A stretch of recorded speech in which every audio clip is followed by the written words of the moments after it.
Hello everyone.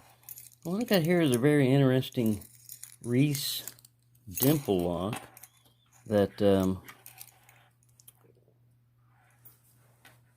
Cherokee sent me, and you notice that notch right there? There's like a little check pin, see it? So you've got two rows of opposing pins and check pins, and it works like that.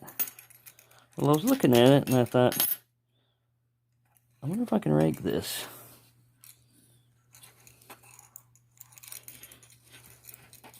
So I get in here and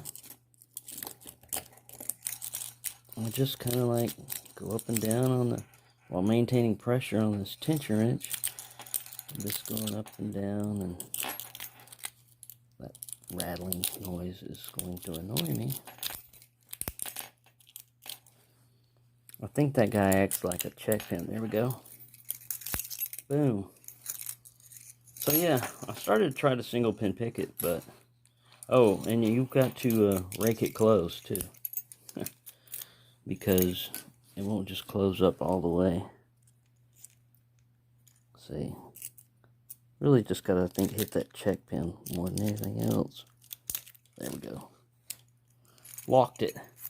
There you go. Very interesting lock. Wormed my way into it with a Peterson C6. Thank you for watching, and happy picking, everyone.